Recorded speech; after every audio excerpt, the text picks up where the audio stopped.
Okay दोस्तों, तो अगला क्वेश्चन देखते हैं। यहां पर क्या है, हम लोगों के पास यहां पर एक धागा है, जैसे कि हम देख सकते हैं। यहां पर धागे में 2 पॉइंट पर मैं हॉराइजेंटली खींच रहा हूं with forces F1 and F2। Angles are shown जो 45 डिग्री है, दिस इज 90 डिग्री बेसिकली, जो तुम लोग साफ साफ यहां पे फिगर में देख सकते हो।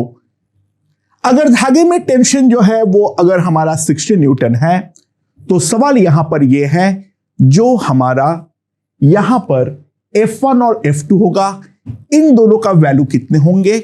और दूसरा सवाल साथ में यह है जो हमारा मास M है, वो मास M हमारा कितना होने वाला है। ठीक है, बाय द वे सॉरी मैंने स्ट्रिंग बोल दिया हूं, इन डायगोनल स्ट्रिंग, ये जो स्ट्रिंग जो मैं बोल रहा हूं, ये जो मेरा डायगोनल स्ट्रिंग है, मेरा ये डायगोनल स्ट्रिंग में टेंशन जो है that is equals to 60 newton. ठीक है, बाकी दोनों के बारे में मैं कुछ नहीं जानता हूं राइट नाउ। ठीक है, okay, so let's mark them. पहली बात तो ये है, अगर मैं इसको पूरे को सिस्टम मानूं, ठीक है, पूरे को सिस्टम मानने पर मैं एक चीज तो बोल सकता हूं, जो फॉर हॉराइजेंटल इक्विलिब्रियम, ठीक है, F1 must be magnitude wise equals to F2, क्योंकि ऑब्वियस सी बात है ये वाले सिस्टम का नेट पे इक्विलिब्रियम है, तो नेट हॉराइजेंटल फोर्स तो हमारा बैलेंस्ड आउट होनी चाहिए। तो सिंपल सी बात है F1 must B equals to F2। ठीक है, सो जो पॉइंट को मैं एनालाइज करूंगा, सबसे पहले तो मैं ये एनालाइज करूंगा जो मेरा ये वाले पॉइंट पर, और दूसरा जो मैं एनालाइज करूंगा वो मैं डेफिनेटली ये वाले पॉइंट पर करने वाला हूं। ये मेरा 2 पॉइंट ऑफ एनालिसिस होगा। तो इसको मैं अगर पॉइंट नंबर 1 बोलता हूं, तो ये वाले पॉइंट पर लेफ्ट से लग रहा है F1, यहां पर लग रहा है कोई टेंशन T, और यहां पर लग रहा है डेफिनेटली 60 न्यूटन। ये बात तो निश्चित है। और ये वाले पॉइंट का एनालिसिस करते हुए हम सिंपली लिख सकते हैं, जो 60 न्यूटन को अगर मैं 2 कंपोनेंट पे रिजॉल्व कर लूं लाइक दिस एंड दिस, ये वाला एंगल मेरा 45 है, तो F1 जो होगा that will be 60 cos 45 degree, यानी F1 की जो वैल्यू आएगी that will be equals to 30√2 newton. F1 की जो वैल्यू आएगी that will be equals to 30√2 newton. Okay, और ऑब्वियस बात है F2 की वैल्यू जो आएगी वो भी हमारी 30√2 न्यूटन ही आने वाली है।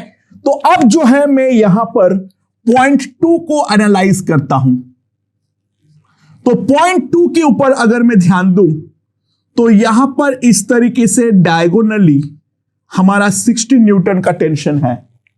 अच्छा, ये वाला स्ट्रिंग और ये वाला स्ट्रिंग ये सेपरेट स्ट्रिंग्स है, ठीक है ना, यहां पर टेंशंस डिफरेंट हो सकती है।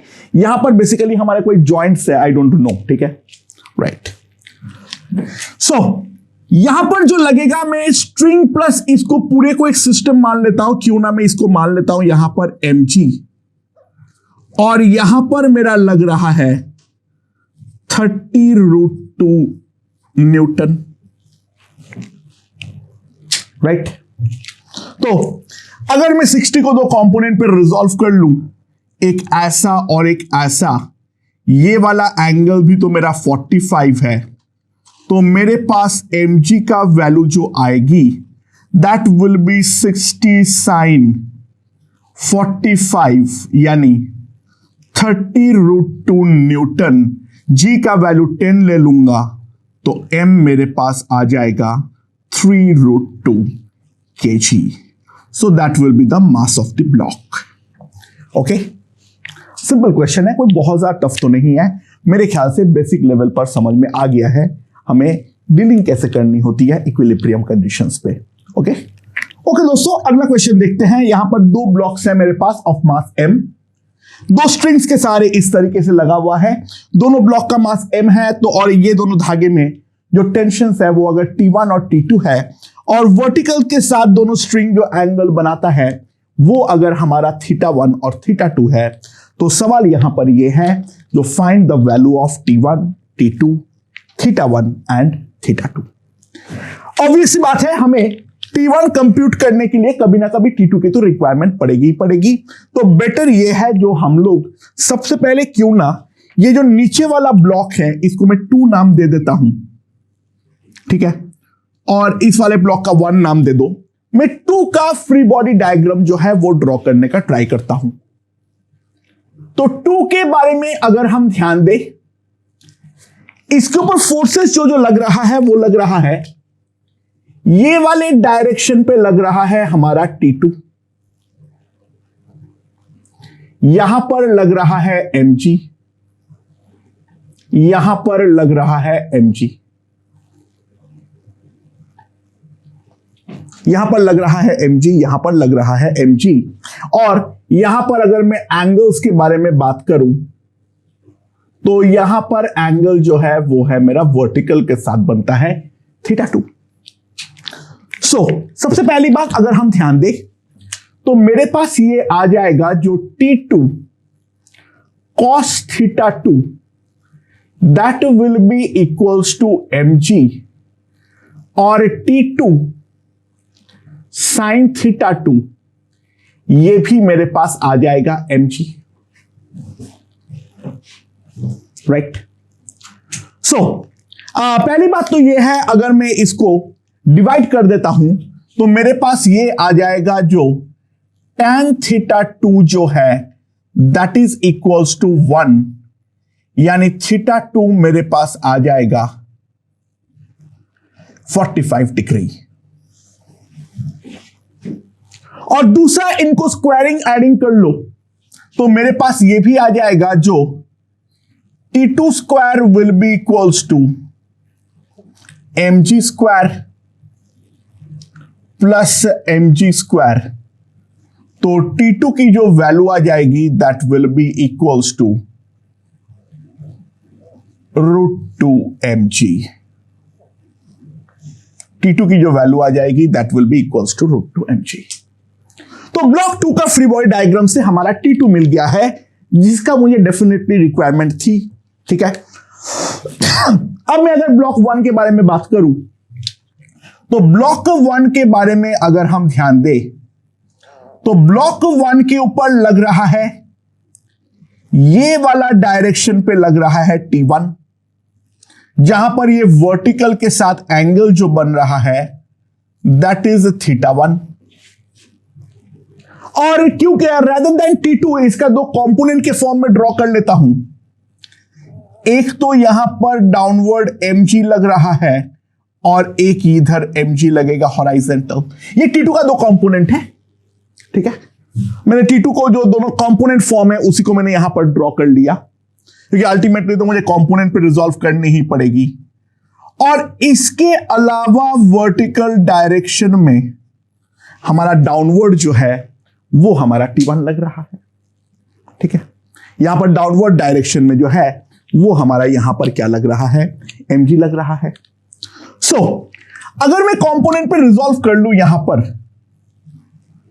तो दोस्तों ध्यान देना T1 का यहां पर 2 कंपोनेंट है, तो साफ साफ हम देख सकते हैं जो T1 sin θ1 that will be equals to mg and T1 cos θ1 that will be equals to 2mg। यहां पर अगर मैं देखूं tan θ1 की जो वैल्यू आएगी, tan θ1 की जो वैल्यू आएगी दैट विल बी हाफ, तो θ1 will be tan inverse of half. θ1 की जो वैल्यू आएगी that will be equals to tan inverse of half. और बाकी अगर मैं T1 का वैल्यू निकालना चाहता हूं तो मेरे पास यहां पर स्क्वायरिंग एडिंग करते हुए आ जाएगा T1 square will be equals to mg का होल स्क्वायर प्लस 2mg का होल स्क्वायर।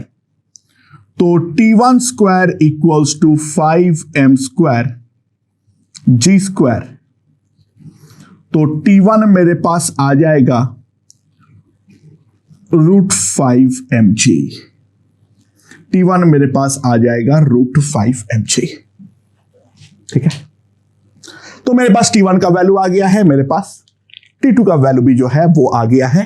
अच्छा, T1 का वैल्यू निकालने का और एक तरीका था, वो ये है, जो यहां से अगर हम पूरी तरीके से सिस्टम मान लेते तो T2 हमारा इंटरनल फोर्स हो जाता। ठीक है, सॉरी, मतलब हाँ, यहां पे अगर हम पूरा सिस्टम मान लिए हैं तो T2 हमारा इंटरनल फोर्स हो जाता। तो ये वाले सिस्टम के ऊपर नेट डाउनवर्ड फोर्स जो है वो हमारा 2 mg है, और जो नेट हॉराइजेंटल फोर्स है वो हमारा mg है। यहां से भी हमारे पास एग्जैक्टली सेम कंडीशन आता, जो हॉराइजेंटल फोर्स है वो mg है और जो वर्टिकल फोर्स है वो 2 mg है। यहां पर अगर डायरेक्टली T1 हमें निकालना है without the help of T2, तो मैं सिंपली यहां पर ये पूरे चीज जो है इसका को सिस्टम में कंसीडर कर लूंगा। ओके दोस्तों, अगला क्वेश्चन देखते हैं। ये पूरी सिस्टम है, यहां पर एक धागे को बंदा जो है वो डाउनवर्ड खींच रहा है।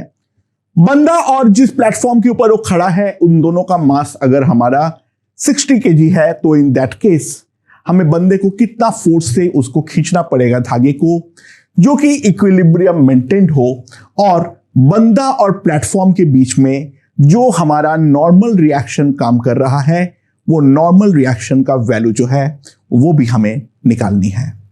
ठीक है, अच्छा, बंदा अगर उसको F से पुल करेगा तो ट्राई टू अंडरस्टैंड, ये वाले धागे में जो टेंशन क्रिएट होंगे वो भी हमारा T ही क्रिएट होंगे इस पॉइंट पर, और ये वाले पॉइंट पे अगर हमारा T क्रिएट होंगे तो यहां पर है T/2 और यहां पर भी है T/2, और यहां पर अगर T/2 है तो यहां पर भी अगर हम ध्यान दें उसी धागे का पार्ट है तो ये हमारा T/2 होगा। नाउ यहां पर अगर हम ध्यान दें तो यहां पर धागे का टेंशन वापस बन जाएगा T, यहां पर भी धागे का टेंशन बन जाएगा T। नाउ यहां पर हमारा T है तो यहां पर हमारे पास आ जाएगा T/2। ठीक है, मेरे ख्याल से ये चीज हमें यहां पर समझ में आ गई है।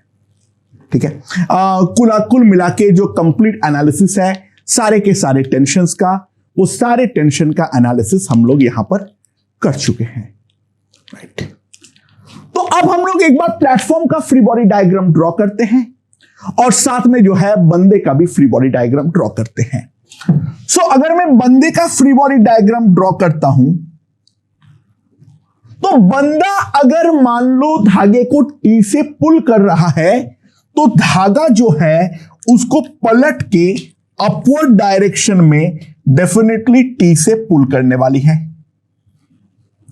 और इसके अलावा यहां पर लगने वाली है नॉर्मल रिएक्शन, और यहां पर जो होने वाली है that is equals to 600 Newton.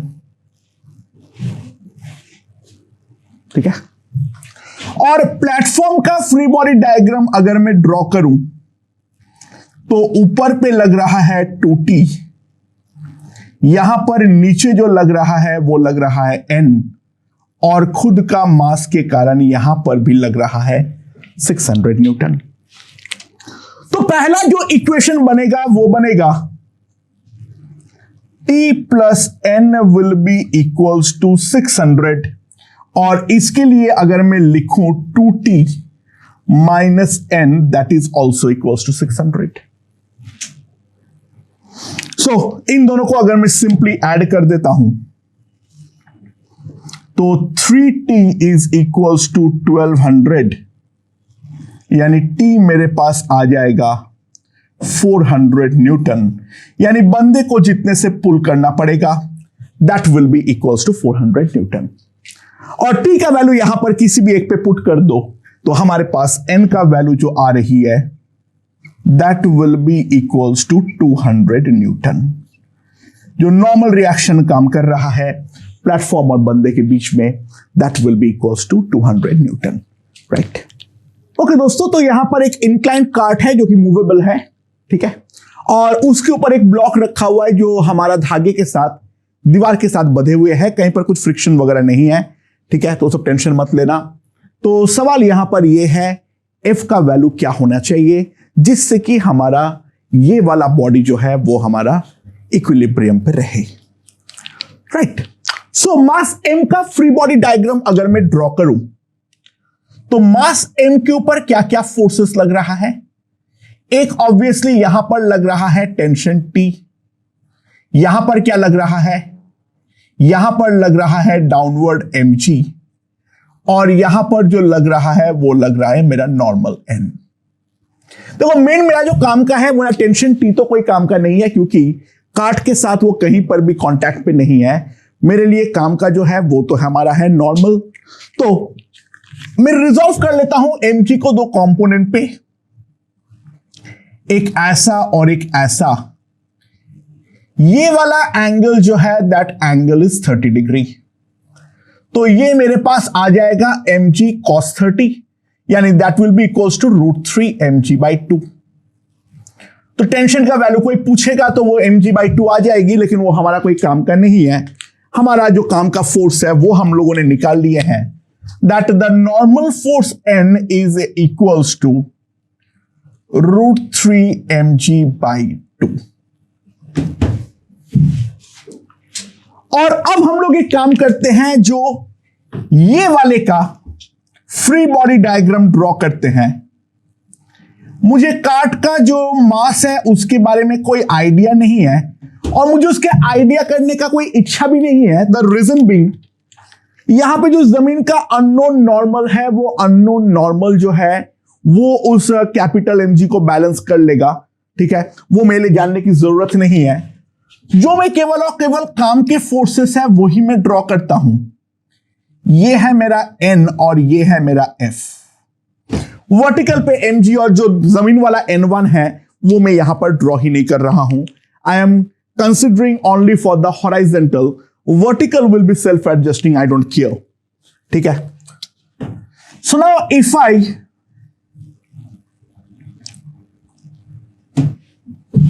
Resolve, तो यहां पर है हमारा 30 डिग्री, तो यहां पर है हमारा 60 डिग्री, तो यहां पर जो एंगल आएगा that will be again 30 degree. So this will B n sin 30, यानी √3 mg/4, n sin 30 that is √3 mg/4। तो मेरे पास f की जो वैल्यू आ जाएगी इसके हॉराइजेंटल इक्विलिब्रियम को कंसीडर करते हुए दैट विल बी √3 mg/4। ये भी कोई बहुत ज्यादा टफ क्वेश्चन तो नहीं है, ठीक है, बस जो काम के फोर्सेस है उसको ड्रॉ करो। बाकी जो हमारा कैपिटल mg है और जो n1 है उसको मैंने ड्रॉ ही नहीं किया क्योंकि उसकी कोई जरूरत ही हमारे पास यहां पे नहीं थी, राइट। ओके दोस्तों, तो अगला क्वेश्चन देखते हैं। ये है मेरा सिस्टम, ये है मेरा 5 kg, ये है मेरा 10 kg। यहां से मैं फोर्स F लगा रहा हूं, तो सवाल यहां पर यह है जो हमारा F का वैल्यू क्या होना चाहिए जो कि हमारा सिस्टम इक्विलिब्रियम में रहे, ठीक है। ओके दोस्तों, so if we consider the free body diagram, तो यहां पर फ्री बॉडी डायग्राम पे ध्यान दो। तो यहां पर जो है मेरे पास है 10 kg, ठीक है।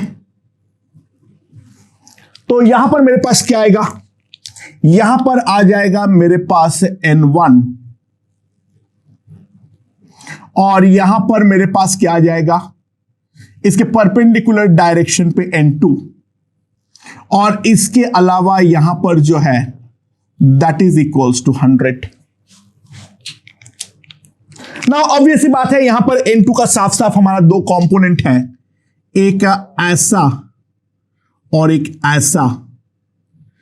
मैं अगर एंगल देखूं तो ये वाला एंगल जो है वो हमारा 37 डिग्री है, तो ये 37 है तो ये 37 है, ये वाला एंगल 37 है तो ये वाला एंगल भी हमारा 37 डिग्री है। तो यहां से हम साफ साफ लिख सकते हैं जो हमारा n1 that will be equals to n2 sine 37 degree, और दूसरा जो हमारा mg है that will be equals to n2 cos 37 degree, ये हमारे पास आने वाला है। सो दोस्तों n2 का वैल्यू जो आ जाएगी that will be 100 divided by 4/5, तो मेरे पास n2 का वैल्यू आ जाएगा 125 न्यूटन। सो n2 का वैल्यू अगर 125 न्यूटन है तो n1 की जो वैल्यू होगी that will be equals to 125 into sin 37 यानी 3/5, तो यहां पे हमारे पास हो गया n1 75 न्यूटन। तो मैंने यहां से n1 और n2 दोनों का वैल्यू जो है वो मैं निकाल दिया हूं। And try to understand f का वैल्यू n1 ही होना चाहिए, अभी थोड़ी देर बाद मैं आता हूं। खैर एक बार 5 kg वाले का फ्री बॉडी डायग्राम ड्रॉ कर लो। तो एक यहां से लग रहा है n1, यहां से लग रहा है f, यहां से लग रहा है 50, यहां से लग रहा है n2। ठीक है, तो n1 को अगर मैं दो कंपोनेंट पे रिजॉल्व कर लूं, एक ऐसा और एक ऐसा, ये 37, तो यहां पर भी जो आएगा मेरे पास ये भी मेरा 37 डिग्री आएगी। ये n2 वगैरह निकालने के लिए बोला नहीं है तो ये प्रैक्टिकली यूजलेस है। तो ऑब्वियस सी बात है f की जो वैल्यू आएगी that will be simply n2 sin 37 degree and try to understand that will be also equals to n1। तो f की जो वैल्यू आएगी that will be 75 newton as expected, क्योंकि अगर मैं 5 kg और 10 kg वाले ब्लॉक को एक सिस्टम मान लूं तो इसके ऊपर तो दो ही हॉराइजेंटल फोर्स है, एक F और एक N1। तो N1 और F जो है वो तो हमारा डेफिनेटली इक्वल होना चाहिए था। बिना 5 kg वाले का फ्री बॉडी डायग्राम ड्रॉ करते हुए भी हम केवल और केवल 10 kg वाले का बना ले और सिस्टम को कंसीडर कर ले तो भी हम डायरेक्टली बोल सकते थे। तो F का वैल्यू जो है वो तो हमारा N1 होना ही पड़ेगा। ओके ओके दोस्तों, सो this is a chain of mass m। ये चेन जो है वो अपने वजन के कारण ऐसे थोड़ा सा एक कोई कर्व शेप बनाता है, that's not a parabolic shape. ठीक है, ऐसे जो अपने मास के कारण जो हैंग कर जाता है that particular shape is called the catenary. Catenary के बारे में एक पूरी की पूरी अलग एनालिसिस में ये वाले चैप्टर के एंड पे करने वाला हूं। ठीक है, बट राइट नाउ मैं I am not very much concern about catenary. Basically मेरे पास एक चेन है। ठीक है, ये चेन का मास है m, अपने वजन के कारण वो ऐसे कर्व शेप लेता है। तो at the point of suspension A and B जो हमारा चेन है वो हॉराइजेंटल के साथ एंगल अगर बनाता है थीटा, तो हमें points A B C D E पर, D और E क्या है बाद में देखते हैं, C is the mid point, उन पॉइंट पे हमें टेंशन जो है वो हमें निकालनी पड़ेगी। अच्छा, क्योंकि इसमें मास है तो टेंशन हर जगह पर सेम होने वाला है, ये मैं डायरेक्टली तो कह ही नहीं सकता हूं। तो मैं ये वाला चेन को थोड़ा सा ऐसे बड़ा करके देख लूं तो नीचे वाले पॉइंट पे जो है यहां पर हमारा ध्यान दिया जाए, जो ये ऐसे इस तरीके से हॉराइजेंटल होगा। एंड बाय द वे यहां पर मैं डी और ई को भी दिखा देता हूं। यहां पर जो चेन का टेंजेंट है वो बनाता है मेरा एंगल फाई। ठीक है, यहां पर ये कंप्लीटली हमारा हॉराइजेंटल है। ठीक है, अच्छा नाउ सबसे पहले let's draw free body diagram of half chain. Let's draw the free body diagram of the half chain. ठीक है, तो अगर मैं इसका फ्री बॉडी डायग्राम ड्रॉ करता हूं तो बाकी पॉइंट्स का टेंशन जो है वो हमारा बन जाता है इंटरनल। ठीक है, यहां पर एक जो है, यहां पर ऐसे लगता है टेंशन T1,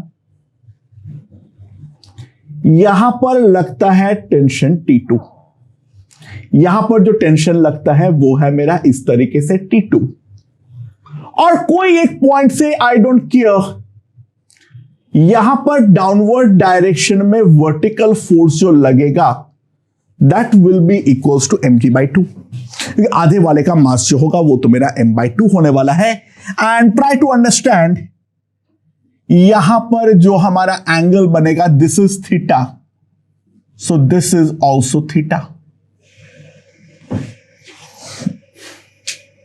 सो अब अगर मैं T1 को दो कंपोनेंट पे रिजॉल्व करूं तो दोस्तों ध्यान देना, जो मेरा T1 cos थीटा है वो मेरा T2 है।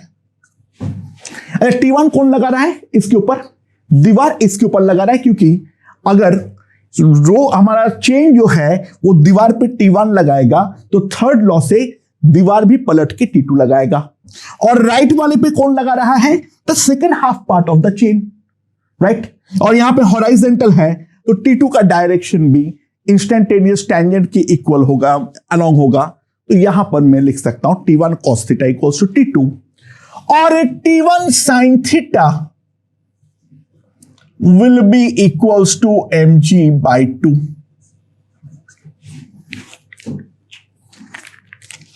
तो मेरे पास T1 की जो वैल्यू आएगी that will B mg/2 cosec theta,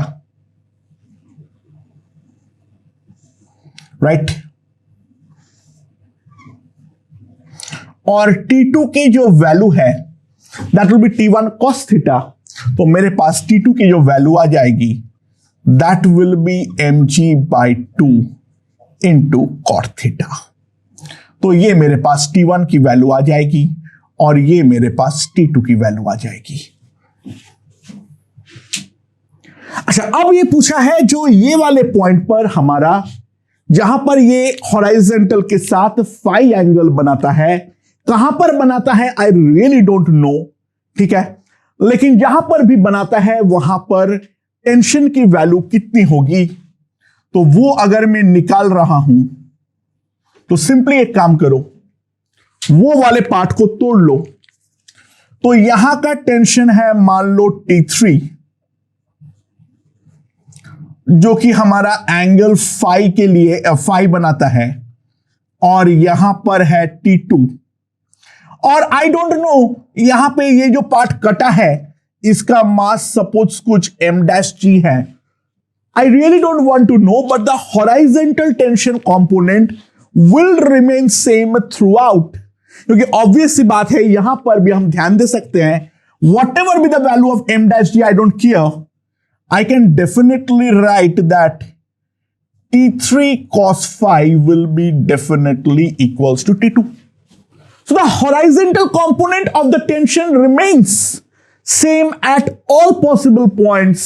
तो जहां पर एंगल phi बनाएगा वहां पर T3 की वैल्यू आ जाएगी mg/2 cot theta into sec phi. That will be the value of T3, जहां पर ये हॉराइजेंटल के साथ हमारा फाई एंगल बनाता है उसके बारे में। तो the horizontal component of tension remain same at all possible points within this catenary. Catenary के बारे में चर्चाएं बहुत सारे आगे होने वाली है, फिलहाल के लिए उसको यहीं पर रोक देते हैं, ठीक है। We will discuss it afterwards, don't worry. Okay दोस्तों, so there are two inclined planes, OP and OQ, दोनों के बीच में एंगल है 90। OP जो है वो हॉराइजेंटल के साथ थीटा बनाता है, तो OQ 90 माइनस थीटा बनाएगा। तो अगर ये सिस्टम हमारा इक्विलिब्रियम में है और कहीं पर कोई फ्रिक्शन वगैरह नहीं है, कोई सब कुछ परफेक्टली स्मूथ है, डोंट वरी। सो MB/MA निकालना है जिसके लिए ये सिस्टम हमारा इक्विलिब्रियम में हो, ठीक है। इसका दोनों का अगर मैं फ्री बॉडी डायग्राम ड्रॉ करूं तो मेरे पास क्या आएगा, अगर मैं ध्यान दूं, अगर मैं A का फ्री बॉडी डायग्राम ड्रॉ करता हूं तो मेरे पास क्या आएगा, यहां पर जो आएगा दैट विल बी N1 और यहां पर जो आएगा दोनों के बीच में वो आएगा N2 और यहां पर जो है वो डाउनवर्ड हो जाएगा MAG। ठीक है। नाउ यहां पर अगर हम ड्रॉ कर ले एक बार थोड़ा सा आगे, तो यहां पर एंगल थीटा है, यहां पर एंगल थीटा है, तो ये 90 माइनस थीटा है।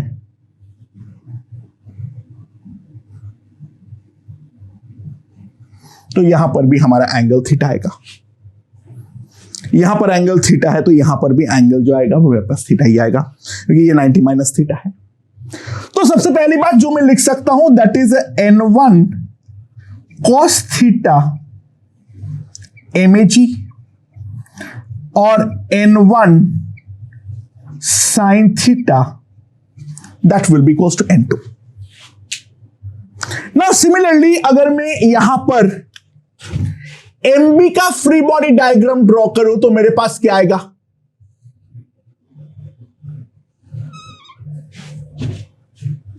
तो यहां पर मेरे पास जो आएगा दैट विल बी, यहां पर तो हमारा पलट के N2 ही लगने वाला है और यहां पर इससे परपेंडिकुलर हमारा N3 लगने वाला है और यहां पर जो लगेगा that will B MB into G। सो यहां पर भी अगर मैं दो कंपोनेंट पे रिजॉल्व करूं, ऑब्वियस सी बात है यहां पर जो थीटा है उसके बदले 90 माइनस थीटा आएगा, यहां पर हमारे पास आएगा 90 माइनस थीटा, तो मेरे पास यहां पे जो आ जाएगा दैट विल बी ये वाला एंगल थीटा आएगा। तो N3 into cos theta is equals to N2 और N3 sine theta that will be equals to MBG।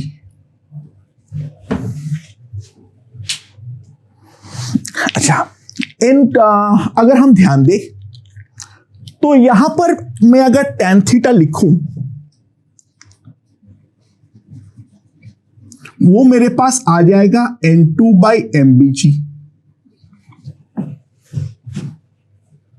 और यहां पर मेरे पास अगर मैं tan थीटा लिखूं तो मेरे पास आ जाएगा MBG, सॉरी यहां पे MAG, sorry MBG by N2। तो ऑब्वियस बात है मैं N2 को मैं एलिमिनेट करना चाहूंगा, तो N2 को एलिमिनेट करते हुए मैं ये लिख सकता हूं MBG into cot theta that will be equals to MAG into tan theta. So GG is a cancelled out, तो मेरे पास जो आएगा MB बाई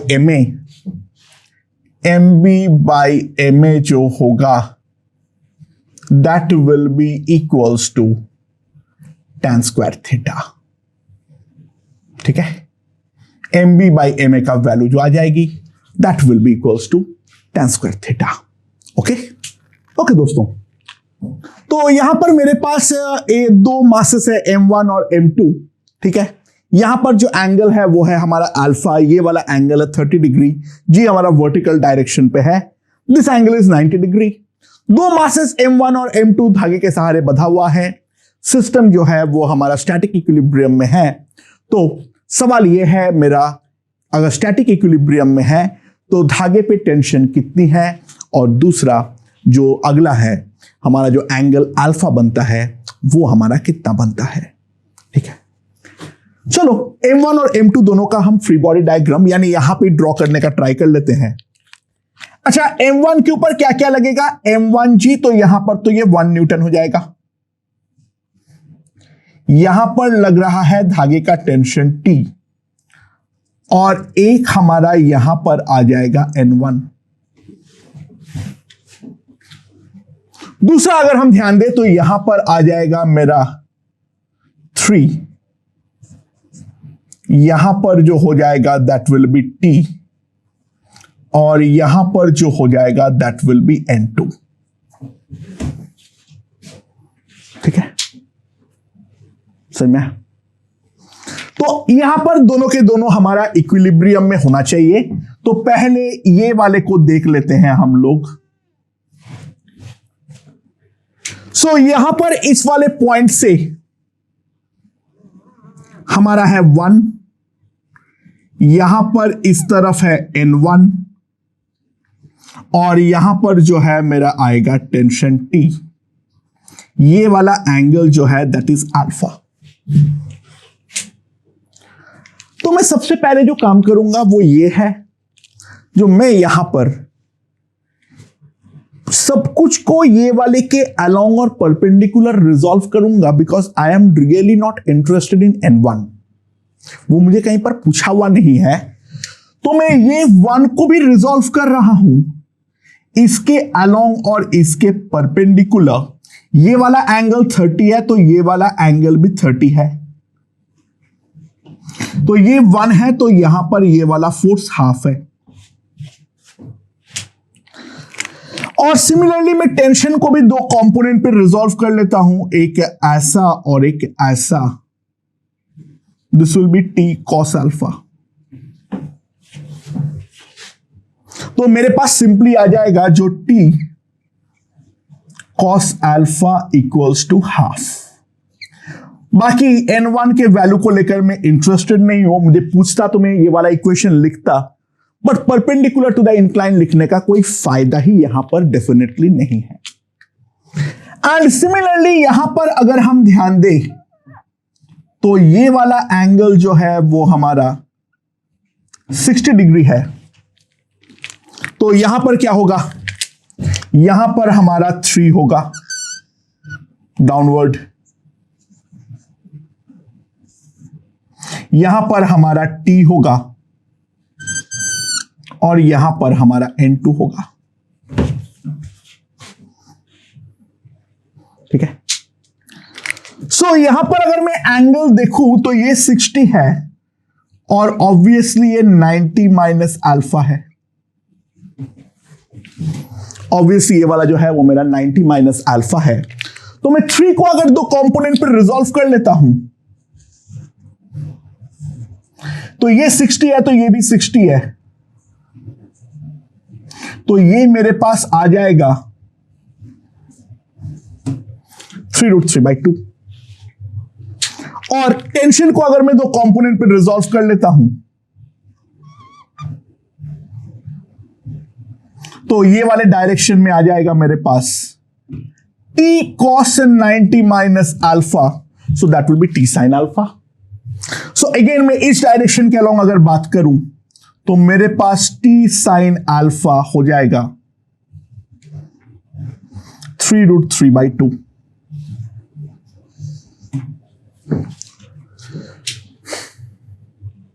बस खत्म। टेंशन निकालनी है और अल्फा निकालनी है, एक तो डायरेक्ट को डिवाइड कर दो, तो मेरे पास tan अल्फा की जो वैल्यू है वो आ जाएगी 3√3। तो अल्फा की वैल्यू तो डायरेक्टली आ गई है tan इनवर्स 3√3, और बाकी जो हमारा T है उसके लिए स्क्वायरिंग एडिंग कर दो, तो मेरे पास ये आ जाएगा T square equals to 1/4 plus इसका स्क्वायर 27/4। तो T जो मेरे पास आ जाएगा that will be √7 newton. Okay.